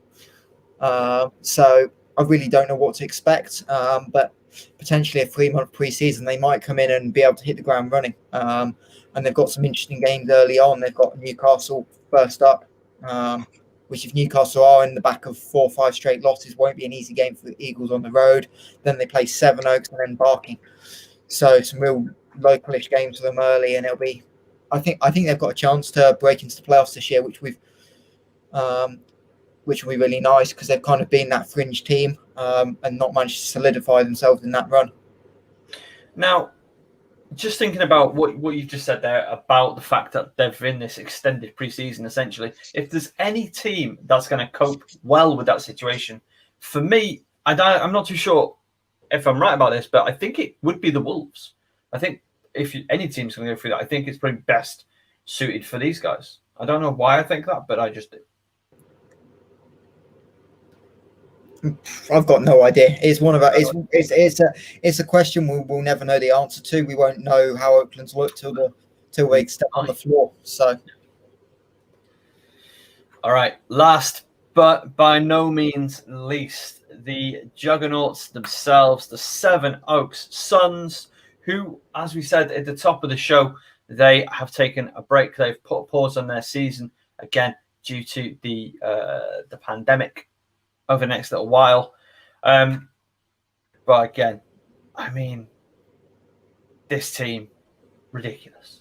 Again, brought back pretty much everybody. Let's go to Caz. Have they any big losses over the summer? No big losses that I can think of, unless I'm forgetting someone obvious. Their new addition is Lavina da Silva from Portugal. And they've brought back most of the team from last year. We've got Kat Carr, Renee Bush, Janice Manakana, Tiani Clark, Julie Coppell's back, Arena Garrido Perez. And they've got Millie Stevens, who's been playing in the US and college. They're the most successful team in the WBBL for a reason. They've got the core players that they keep together so well, and they're going to be looking to do exactly the same again this season. Has Janice and Lavinia played together before, Mikey? Why do I think that they may have done? I don't think Janice and Lavinia have, except maybe in the younger age groups. Lavinia was obviously at Barking last year, and obviously Vanessa was at Sevenoaks previous, and Vanessa and Janice have played together with me in Nottingham. Oh, that must be it. I was thinking of Nottingham. In terms of losses, there's kind of 2 for Sevenoaks. So EJ has departed, who's kind of did a little bit of everything for them, but really the big name is Judith Fritz, not on the roster this year. And obviously she's had a great run in WBBL, I think 5 years across Cardiff and Sevenoaks. And again, she was just that versatile wing that could do a little bit of everything. She could stretch the floor. She rebounded pretty well for and she really fitted in well into systems. I think she averaged about 9 points a game last year, which was a bit of a down year for her last year.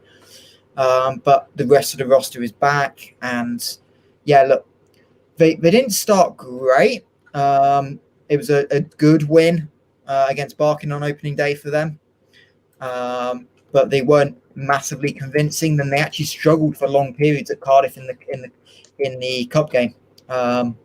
I think it was about a 7-point game with 6 minutes to go against Cardiff, and it was a bit questionable. But then they bounced straight back in that cup semi-final thriller against Nottingham with the two-point win, and then they were dominant in Newcastle.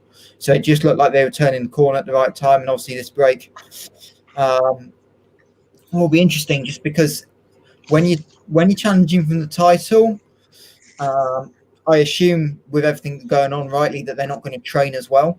And just give everyone time off. So the question is, how do they look in?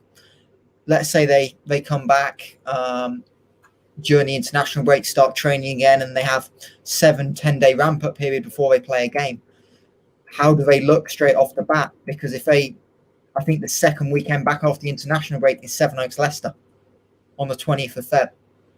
And if Sevenoaks are a little bit slow because they've not got a lot of practice, they've not managed to stay in great shape because they're not on court, they're not getting up and down. Suddenly you could lose that game against Leicester, and that we've seen it before. We've seen a team lose one game in the league and not win a league title. That only happened a couple of years ago with Leicester losing out on Sevenoaks on the head-to-head when both teams went 19-1 or whatever it was. So it'll be interesting to see how they come off the break whenever they do, how they manage to hit the ground running, or if they are slow getting going, and that might decide the league, honestly, because actually I've just looked at fixtures even more. They have Leicester at home, Nottingham away as a back-to-back doubleheader, the 20th and 21st of Feb, and that's not if you're Len Bush and you start coming back on the 6th of Feb for your first game on the 13th. 2 weeks after coming back, I'm not sure a Leicester Nottingham doubleheader is what you want when you're trying to win a league. No. I mean, Renee Bush, she's back in the driveway, putting up shots. So, and I mean, those driveway workouts helped her get into the GB national team. So, and she's been great. She needs to talk about the way she shot the ball. She's shooting 56% from 3 on the season. And didn't she go 7 for 7 from 3 a few weeks ago? In that Cardiff game. So the reason they beat Cardiff was because Renee had a great day. But yeah, Renee's 14 of 25 on the season from 3. Hang on, Mikey, how is she inside? What's her field goal percentage overall? 58. So she's 7 of 11 from 2. And from the foul line? 9 of 10. 50-40-90. Yes. Yep. Yes. Renee Bush. Let's go. 50-40-90 club. Make it happen, please. I'm rooting for you. But yeah, she'd come back off the GB, played great, and obviously her and Janice in a slightly different situation that they will have their legs under them, presumably because they will go. I assume again will travel with GB in a couple of weeks to Riga for the last game. So hopefully that gives at least a couple of them going. But I know that group well. Like it's not like they're going to come back out of shape, but anyone that's played basketball, coached it to a good level, you know that the difference between managing to get home workouts in and even the odd practice or even a practice game to jumping straight into the thick of games is a completely different scenario. So hopefully the break doesn't hurt them too much in the league, because I expect them to be right up there because they have a great team and are always well coached with Len. I mean, any team that you trust to be able to go through this sort of period, if they're not able to get together but still come out and work, it's going to be the Sevenoaks team. They're a bunch of professionals. They've played at the top of this league for, is this their fifth season now of like being this core and this dominant core. It feels like it's forever. You expect them to be able to find their rhythm pretty quickly. But like you're saying, that back-to-back is nasty, and we're all here for it. Any more on the Suns, guys? No Sheffield Hatters, as we have alluded to. They weren't able to make it work financially with their partners, etc. and so on. So no Hatters in the league this year. Hopefully they return next year. And hey, maybe they can bring 2 more of their friends and we can start to expand the WBBL. Why not? Yes. Champion predictions. Greg's gone, which is unfortunate. But maybe if Greg's watching, which he should be, you can pop it in the comment. Also, if you are watching, pop in the comments. Who do you think is going to win the WBBL championship? And by that, I mean playoffs.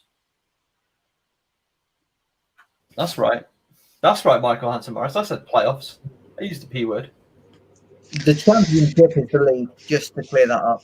I know. Oh, we're not getting into this. We're not getting into this distracted conversation.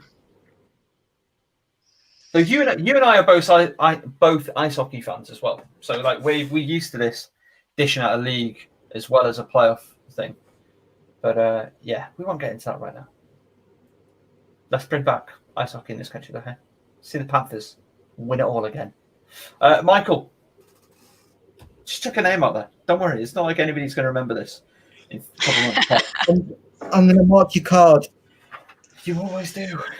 April 25th, which is as of now the last weekend of the season, 24th, 25th of April. 25th of April, 4 p.m. Leicester Riders versus Sevenoaks Suns. Oh, championship decider. League championship decider, you say? Yes. Right. That is my prediction. I'm not naming a team. I'm saying that game will decide the title. Okay, so Michael on the fence. Got it. Caz. Now, hang on. The way that Michael has spoken through this, let me read between the lines for you there. He thinks it's Leicester. He doesn't want to say it, but he thinks it's Leicester. Let's go to you, Caz. I don't think that's true. I've been pondering this all day. And in the playoffs. Well, let's go championship. Let's go take it simple. Let's go league. Oh, no. I like that. I prefer the playoffs. Oh, okay. I don't this league. Like you say, no, not against that. I'm going to say Nottingham. I think there's an upset. I think this is a season that's like ripe for an upset this season. It's finally their time in the big smoke, is it? Yeah. Oof. I suppose I should probably give my opinion as well, shouldn't I? You should. I should. Playoffs, I'm going Leicester. I'll say that. If we want, I'll tell you what I will say. Right now, just because I want to will it into kind of being. I want to see Manchester. I know I'm not partisan. I don't have a team in the WBBL except for like the Welshness of the Met Archers. Like, obviously that's my homeland. We will be whenever, but I don't have a team. But I just look at that roster. It's basically a GB roster. It's great fun. We all love Hannah Shaw. I kind of want to see it. So that's me. I endorse that message. They are going to get it together. They're going to come out of the blocks strong, and they're going to do the business in the playoff. But in the league, it's going to be won by the Sevenoaks Suns.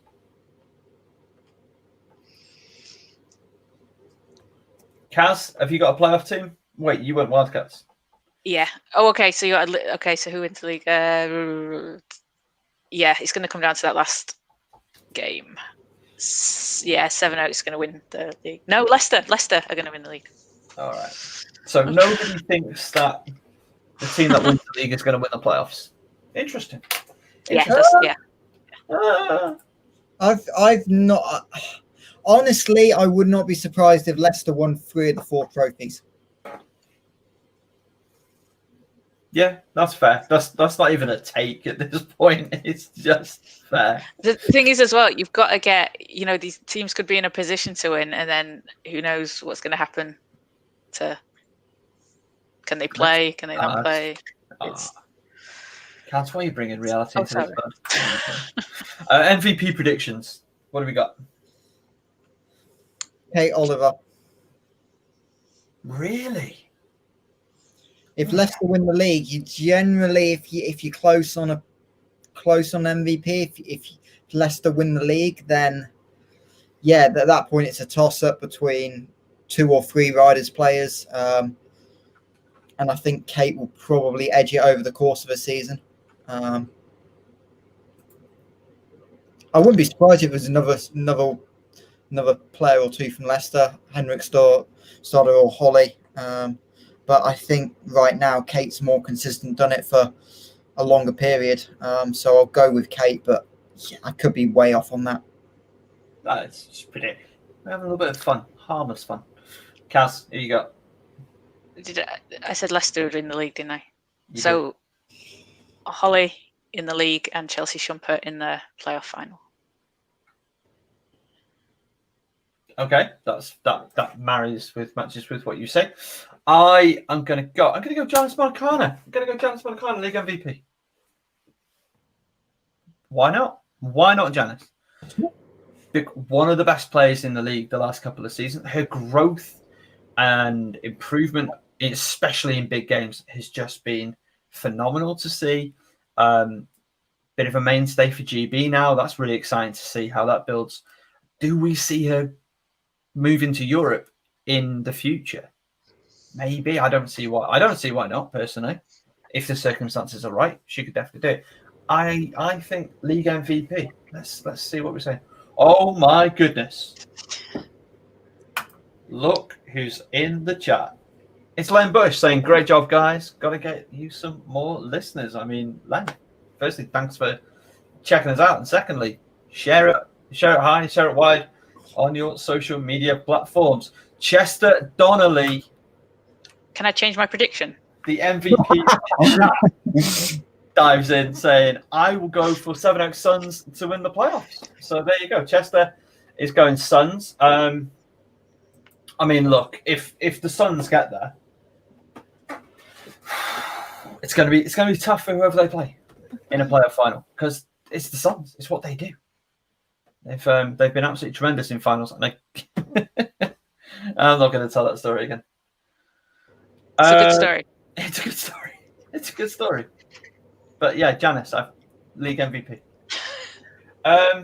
That's it for WBBL chat for today, I think. Mikey, you've got a game this weekend, so excited for you there, mate. Yeah. Fairly busy show. Well, I say fairly busy. I think looking like there's going to be 3 games this weekend. So Caledonia, Leicester, and Nottingham, Essex on the Saturday, and then Newcastle, Leicester on Sunday. Is the current plan, from what I understand. So let's hope that continues.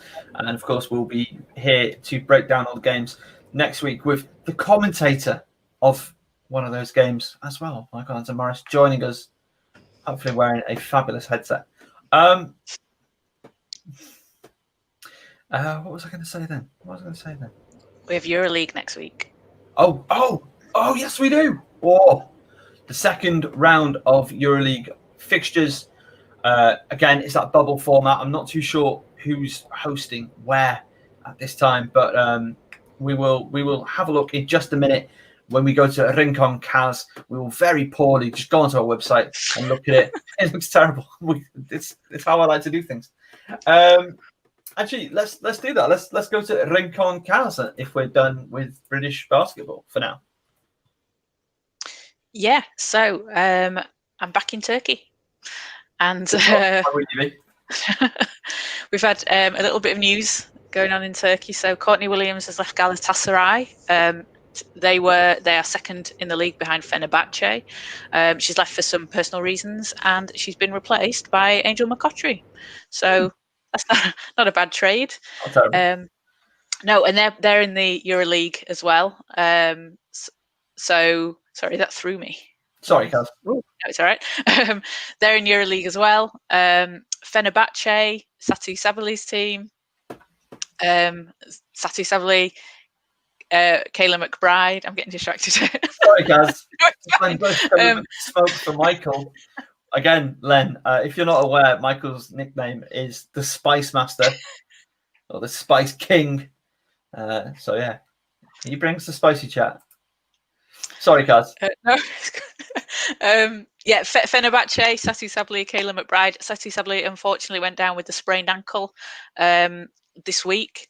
So she's going to be out for a few games. Not sure how serious that is. Hopefully it's nothing too big.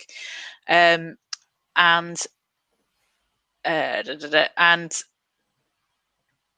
yeah, they're also in EuroLeague.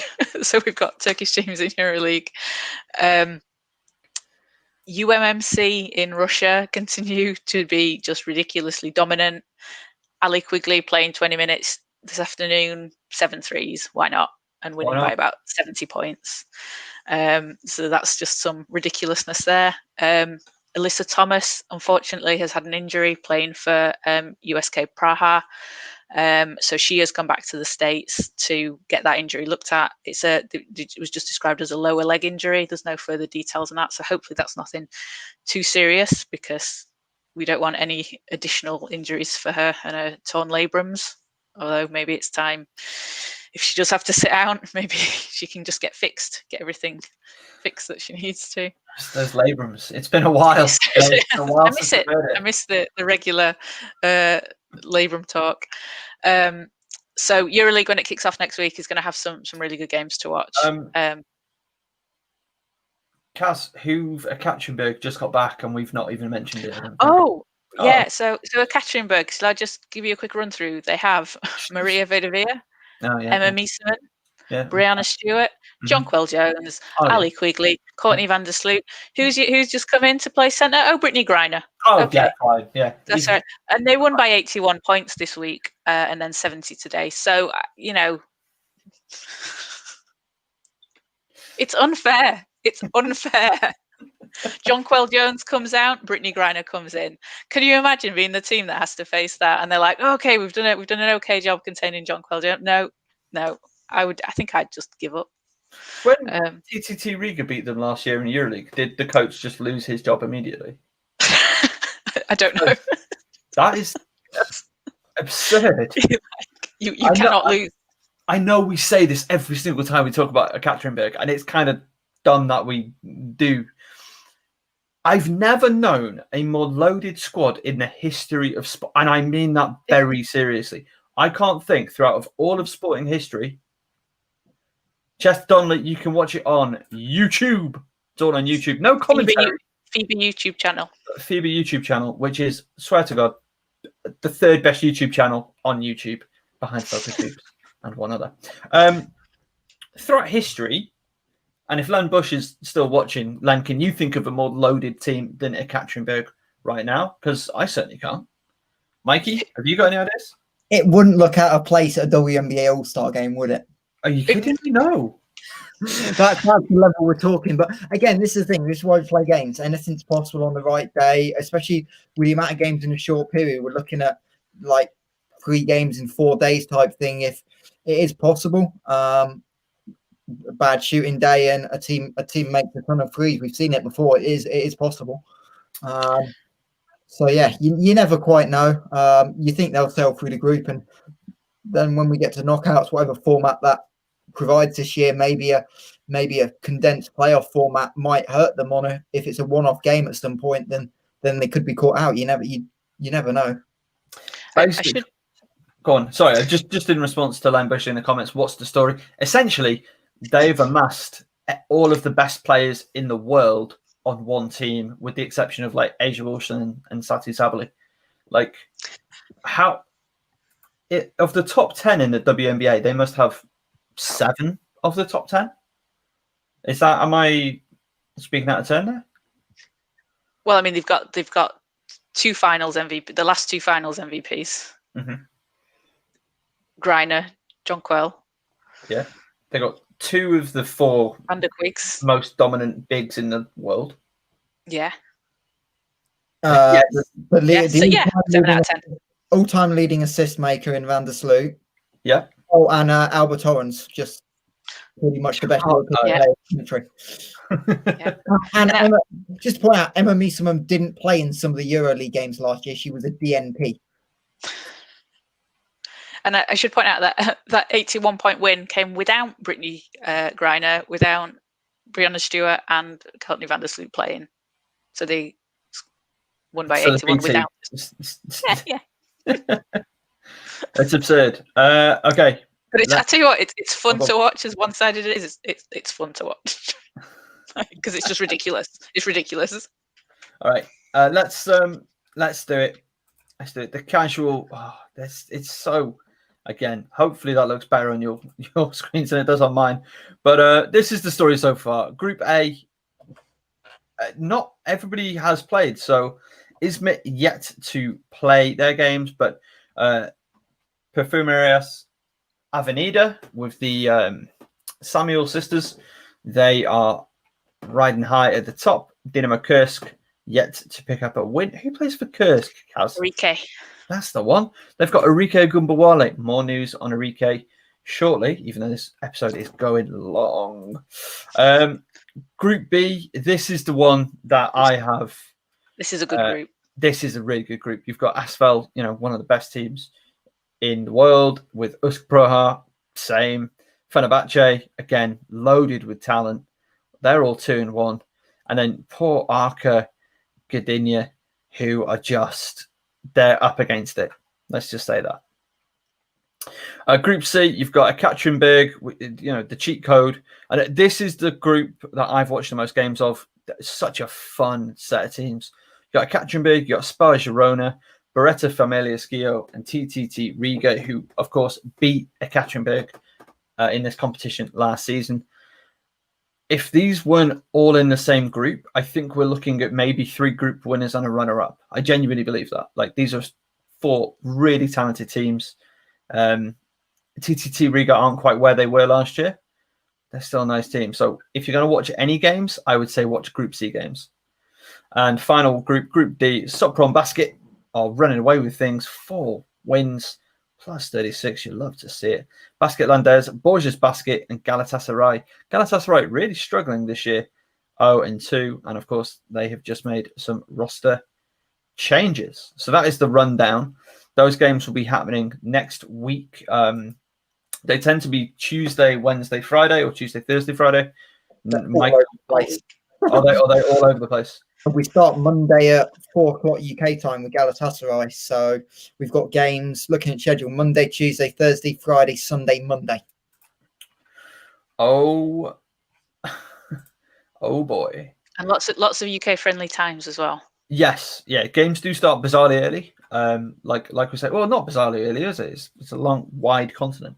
So yeah, games start about 3-4 p.m. sometimes over in the east, and some of the games start pretty late over in the west. Yeah. So we have a game, on the 17th, right the way through to the 25th of Jan. And then in February, it's a couple of games as well. All right. Do all the best WNBA players play in the EuroLeague? Most of the best players. Asia Wilson doesn't play in Europe. Liz Cambage doesn't play in Europe. She was, of course, busy winning in Australia, and a handful of others. But generally, the best WNBA players, they come and play in Europe or maybe Australia, maybe in Asia. And this is their day job. This is where they make their money. This is what sustains them throughout the rest of the year. And then they go home to America. They play in these big but somewhat empty gyms for a lot less wages, but they get to be home and have that side of things. But they do play year round. But Europe's where they make their money and where they make the bulk of their career. And America is where they go, and people make dumb comparison videos to them in the NBA. I love the WNBA, but the treatment is terrible. Leonard Bush says, don't know EuroLeague teams well enough, counting on you guys to educate me. Well, next week, like we say, there's a lot of opportunity to watch a couple of games. If you're going to watch any games, watch some Group C games. Ekaterinburg are well worth a watch just because it's comedy how loaded they are. But Spar Girona and TTT Riga, I still think, they put together a good spell. They could maybe do something. Be interesting to see. Fenerbahce and Sopron as well. Oh, yeah. And the Samuelson twins. Huh? Yes, yeah. Yes, of course. And Avenidas for the Samuelson twins. And Leon. I mean, there's so many good ones. It's pretty loaded. Michael Hansen Morris. We're heading to America after I've just been a little bit critical of the treatment that the players receive because they don't deserve it. These are the best athletes on the planet. Just treat them with respect. Michael, you got some breaking news. Chicago Sky extend GM and coach James Wade for 4 more years, so that will see him in charge through 2025. I like it. Yeah, that seems perfectly reasonable. And of course, other extensions this week. Cincinnati extended their coach and GM Miller, whose first name is just dove out of my head. Who are we talking? Huh? Cincinnati? No, Connecticut son. Kurt Miller. Kurt Miller. Oh, not Cincinnati. You forget. Connecticut son. Good old bicycle coach. Hey? Kurt Miller, famous for riding the bike on the middle of the game in the club. Yes, of course. And again, hey, Len Bush, if you're still watching, we want to see you on the bicycle during the game. Yeah, it is a super team. They have an absolute super team. It's frankly ridiculous. There was more WNBA news. everybody's favourite, the Focus Hoops and WNBA MVP of the season, Asia Wilson, has a statue unveiled in her honour, as is only right. She deserves it. She was clearly the best player in WNBA last year, and it wasn't even close, even though it kind of was. To be honest, it was excellent last year. That's awesome. Where is that statue? It is where she went to college. Michael, fill us in. South Carolina. There we go. Nice. That's awesome. More of that. Let's see more of this. More, yeah. That you go outside Staples, you get loads of statues of Shaq, Jerry West, more WNBA statues. We want to see a Sati Sabali statue, an Enrique Gumbawale statue, Kennedy Carter statue, a Candice Parker statue. Candice Parker, yes. So it is WNBA free agency. We're not going to do a deep dive into it today. We are going to keep you up to date as best we can throughout the whole free agency window. I'm just scrolling through my Twitter. There's already a couple of moves being made already. Looks like Necker's going to stay in LA, Caz. Oh, God. Here she goes. And Natasha Howard staying in Seattle. Yes. Necker stays, Candice stays, Chelsea stays, everyone stays. Let me just walk you through the timetable. So from the January 1st until the 14th, so that is today, teams make qualifying offers to their own players, as well as any core designations. Now, we've seen a couple of core designations. Liz Cambage was cored. Are we saying cored? We're going to say cored by Vegas. Tomorrow, teams may begin negotiation with free agents outside of their organization. So tomorrow is when the spice happens. I will be receiving a roster update. I don't know why I'm telling you this, but I'll be getting roster update of cord, restricted and unrestricted players. So we will have more information on that tomorrow. And then, yeah, and people are just very excited about free agency, as they should be. Oh, well, free agency is any sport is always wild. You always get some unpredictable. Like you could go on and predict NBA free agency or WNBA free agency or anything like that, but there's always stuff that comes out of left and right field out of nowhere. So I'm sure in a couple of weeks when things settle down, we'll be like, well, we wouldn't have guessed that had happened, and we'll see 2 or 3 of those major moves. It'll be like I couldn't imagine Candice Parker ended up at LA. The Dallas Wings. That's crazy. How did that happen? It's not happening. Making Dallas Wings even the title contenders that we know they are. Just to be clear on some key terminology, core designation gives that team exclusive negotiation rights with the player. Players can receive a core designation 3 times in their career. So that is just really showing how serious Las Vegas Aces are about keeping Cambage, and why wouldn't you be? She is at the absolute peak of her powers right now. And we had Taya Cooper re-signing with the Sparks again this week. So yes, we joined a press conference with her earlier in the week, and she was just talking about how, she really wants some of her aims for the season are to get on the all-defensive team, even maybe Defensive Player of the Year. She really wants to work on like all aspects of a game and using her voice and a platform that she's got to support social justice issues and do what she can in the community. She's also said she was just looking forward to playing, whether it's a bubble, no bubble. She'd like to get out on the road, get out into the whole WNBA experience with fans, but she'd just like to play. She said in arenas with no fans, it's kind of like a hard practice. If you do go back and watch any of that, she gets asked this question, good question, but gets completely sidetracked by Caz's accent. You'd love to see it. A few other couple of names that have extended or been extended. Like we say, Taya Cooper extended. Who else we got? Shea Peddy extended with Mercury. So fantastic. Congratulations, Shea.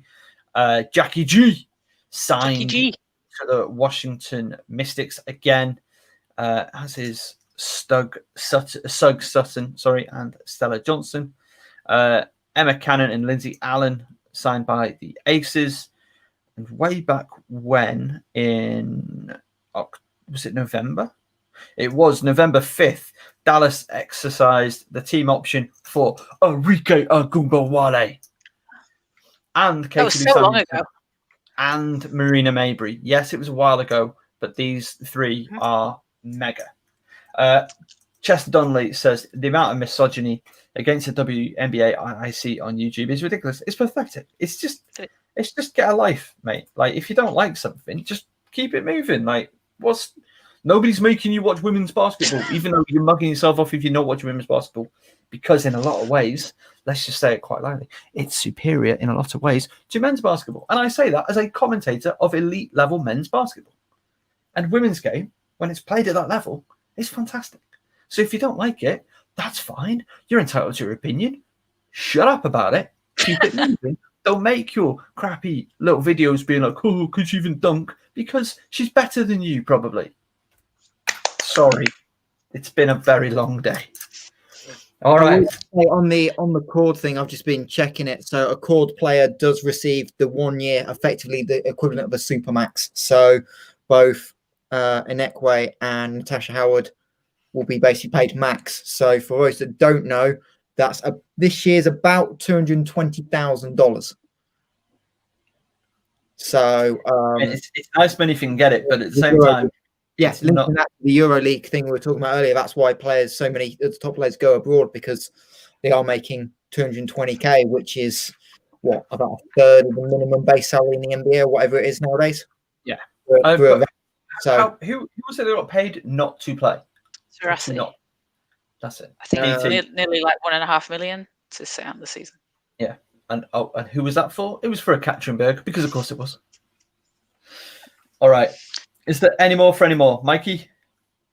Don't think so. I don't see any more of a break. Oh, just before we came on, the Vegas Aces news that we haven't talked about. New ownership.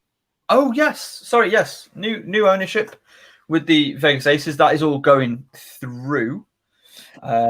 Will be Mark Davis, the owner of the Raiders. So instead of being owned by a casino company, they're now owned by another sports franchise. And I kind of said with Caz before we came on, I wonder if that opens up that we may get a one-off game or the odd game at Allegiant Stadium. Which would be pretty awesome. At the new, where the Raiders now play, the new Raiders facility in Vegas, because it's opposite. It's literally on the strip, effectively. A basketball game in a football arena. But they did that. We see like Final Fours and stuff. It's always hosted in big venues. Do you know what? You're right, actually. Yeah. So could you imagine a one-off? Because obviously they've got, especially with this thing, they've never been able to test the facility with fans with COVID. So if the situation clears up in the summer, is there an ability to run a test event effectively as an Aces game, which would be ridiculously fun. That would be fun. Sign me up for that one, please. Yeah. And then go and play in a proper basketball gym, because Final Fours just look weird. And the players find it weird as well because of the depth. You hear them talk about the depth of everything. But as a one-off, as a spectacle, I'm here for it. Game 5 of the finals, Aces hosting Seattle. Put it in Allegiant Stadium. Yeah, well, I mean, they might. Oh, God. Don't talk to me about that playoff. One of the best games of basketball I've seen in a long time, completely just may as well not have existed, because Game 2 of the WNBA Finals, we watched it live. It was outrageous. Okay, that is going to have to do it for us. We've been on the air for over 2 hours. Mikey, I was expecting to be able to, lucky enough to get you for maybe an hour. So huge thank you, as always, for coming on board. No problem at all. Thank you also to Greg and Greg's Car for making an appearance. It's unfortunate that you weren't able to stay the whole time, but again, as always, appreciate everything that you do for us here at Focus Hoops. Caz, what's up with Caz this week? Anything happening? So no Mystics games though for me, sadly. I'll be watching a lot of EuroLeague. Awesome. And watching the free agency very closely. We will be watching free agency very, very closely. We'll be trying to get Caz into as many interviews as we can. And in the meantime, we'll be back next Thursday, same time, same place, 8 p.m. Thursday, YouTube, Facebook, all those usual locations. And in the meantime, between then, we might be dipping in and out with some little quick hits as the free agency starts to ramp up.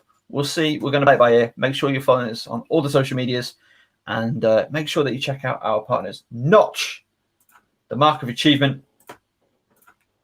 That's Chester says, thanks, guys. Great show. Chester, thank you as always. But yeah, make sure you get yourself onto the Notch website. Tell them FocusHoops sent you, and celebrate all your achievements in sport, whatever they be. We'll talk to you next week. Why is that background? Why isn't that the overhead? Not smooth. We'll talk to you after a while.